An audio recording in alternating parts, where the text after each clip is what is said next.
Assalamualaikum warahmatullahi wabarakatuh. Salam sejahtera untuk kita semua. Perkenalkan, saya Indah Sari sebagai moderator pada kelompok 2 untuk melakukan presentasi pada mata kuliah perundang-undangan sosial yang berjudul Kebijakan Sosial dan Keadilan Sosial. Sebelum itu, saya akan melanjutkan memperkenalkan anggota-anggota kelompok pada kelompok 2. Terima kasih. Halo guys, saya akan memperkenalkan nama-nama pada kelompok 2 sebagai berikut. Perkenalkan, nama saya Indah Sari, NPM 0319056 sebagai moderator cantik. Yang selanjutnya bernama Sri Sundari, NPM 0319032 sebagai pembicara 1. Kalau yang ketiga ini bernama Lia Dwi Putri 0319029. Tugas Lia sebagai pembicara 2. Yang selanjutnya bernama Arum Mayangsari, NPM-nya 0319030. Arum bertugas sebagai pembicara 3. Kalau di dalam kelompok itu tentunya ada cowok ya, yang bernama yaitu Santo Rotua Sitinja, NPM 0319048. Tugasnya adalah pembicara 4. Kalau yang terakhir ini bernama Gufron Syahak, NPM 0319035. Bertugas sebagai pembicara 5. Ya teman-teman, itulah nama-nama dan NPM pada kelompok kami yang akan mempresentasikan mata kuliah perundang-undangan sosial tentang kebijakan sosial dan keadilan sosial sebagai berikut. Kebijakan sosial. Kebijakan sosial adalah salah satu bentuk dari kebijakan publik yang merupakan ketetapan pemerintah yang dibuat untuk merespon isu-isu yang bersifat publik, yakni mengatasi masalah sosial atau memenuhi kebutuhan masyarakat banyak.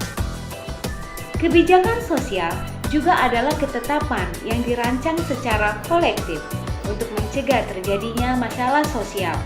Fungsi preventif mengatasi masalah sosial, fungsi kuratif mempromosikan kesejahteraan, fungsi pengembangan sebagai wujud kewajiban negara dalam memenuhi hak warga negaranya. Tujuan kebijakan sosial. Kebijakan sosial hadir sebagai cara untuk memecahkan masalah sosial dan memenuhi kebutuhan sosial bagi semua golongan masyarakat yang mempermudah dan meningkatkan kemampuan mereka dalam menanggapi perubahan sosial. Kebijakan sosial senantiasa berorientasi kepada pencapaian tujuan sosial. Tujuan sosial ini mengandung dua pengertian yang saling terkait, yakni memecahkan masalah sosial dan memenuhi kebutuhan sosial. Masalah sosial. Masalah sosial dipandang oleh masyarakat sebagai suatu kondisi yang tidak diharapkan. Yang termasuk di dalam masalah-masalah sosial ini ada 6. Yang pertama yaitu kemiskinan. Kemiskinan adalah keadaan ketika terjadi ketidakmampuan untuk memenuhi kebutuhan seperti makanan, pakaian, tempat berlindung, pendidikan, dan kesehatan. Yang kedua, ketelantaran. Yang dimaksud ketelantaran di sini ialah pengabaian atau penelantaran anak-anak dan orang tua lanjut usia karena berbagai sebab kondisi tidak terpenuhi kebutuhan fisik, psikos, dan sosial secara wajar yang disebabkan oleh ketidaktermampuan sosial ekonomi dan pengabaian terhadap tugas dan tanggung jawab. Yang ketiga ialah bencana. Yang dimaksud dengan bencana ialah di sini peristiwa atau rangkaian peristiwa yang mengancam, mengganggu kehidupan dan penghidupan masyarakat yang disebabkan oleh baik itu dari segi faktor ataupun non-faktor. Yang selanjutnya yang keempat yaitu keterpencilan. Yang dimaksud dengan keterpencilan ini ada dua. Yang pertama, isolasi yang berakibat pada ketertinggalnya yang dialami oleh komunitas adat terpencil. Dan yang kedua ialah kondisi kehidupan komunikasi sosial budaya lokal yang tidak lokasi, yang terisolasi secara geografis dan sulit terjangkau serta belum ada kontak atau integrasi dengan dunia luar. Yang kelima ialah penyandang disabilitas. Yang dimaksud dengan penyandang disabilitas di sini ialah seseorang yang mengalami kelainan fisik, atau mental sebagai akibat dari kecelakaan sehingga terjadi hambatan untuk melakukan kegiatan sehari-hari. Yang keenam ialah korban penyalahgunaan nafsa. Yang dimaksud dengan korban penyalahgunaan nafsa di sini ialah seseorang pria atau wanita terutama yang berusia 5-60 tahun bahkan lebih yang pernah mengalami atau menggunakan narkotika, psikoterapis atau zat adiktif lainnya. Yang ketujuh ialah pengangguran. Pengangguran yang dimaksud dengan pengangguran di sini ialah tunah karya atau istilahnya untuk orang yang tidak bekerja sama sekali. Implementasi program kebijakan sosial. Kebijakan sosial dalam konteks pengembangan kemiskinan telah dilakukan oleh pemerintah sejak Indonesia merdeka dengan melibatkan berbagai level instansi dari unsur kementerian atau lembaga dan masyarakat. Kebijakan sosial bagi kelompok PMKS di Indonesia.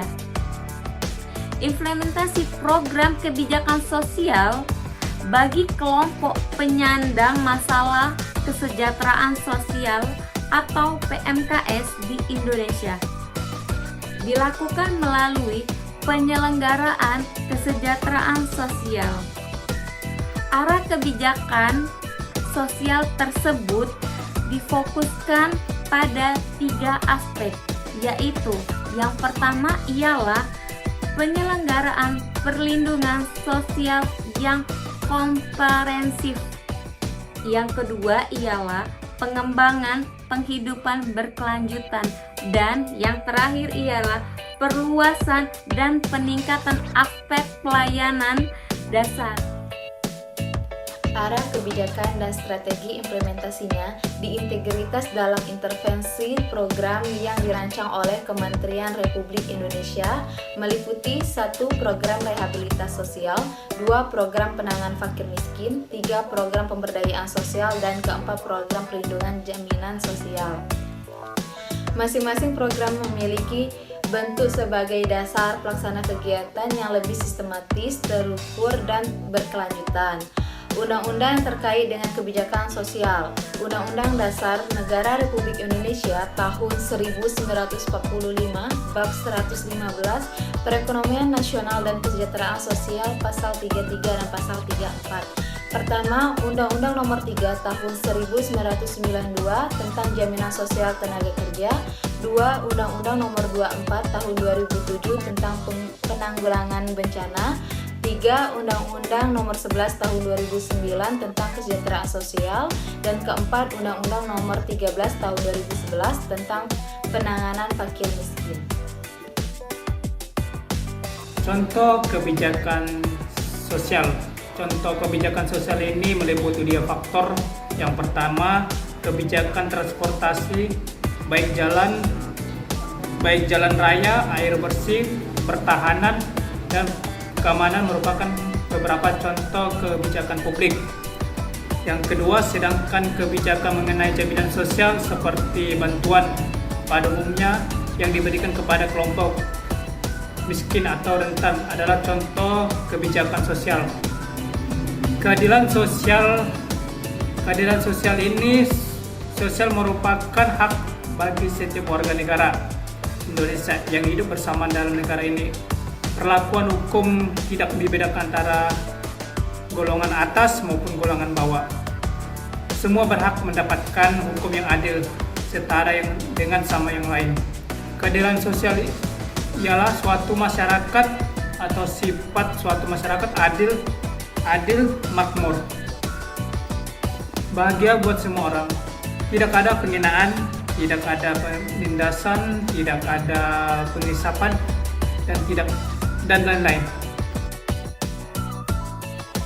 Kenapa keadilan sosial penting?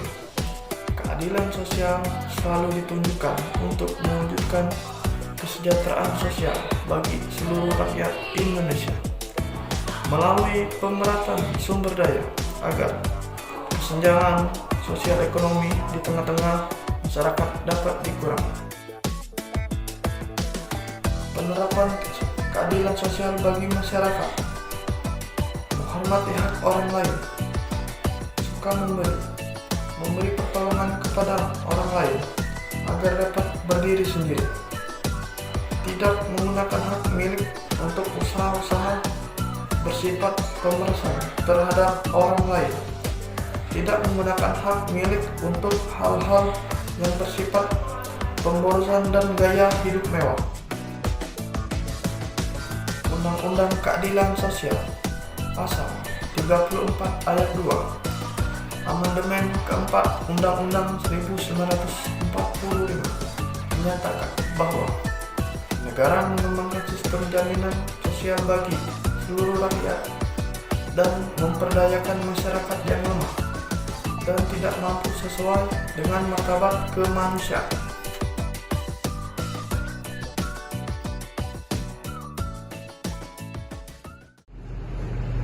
Demikianlah, itulah presentasi dari kelompok 2 mengenai mata kuliah perundangan sosial dalam berjudul Kebijakan Sosial dan Keadilan Sosial. Kami ucapkan terima kasih kepada anggota kelompok dan ibu dosen pembimbing yang menyimak video kami ini. Terima kasih. Wassalamualaikum warahmatullahi wabarakatuh.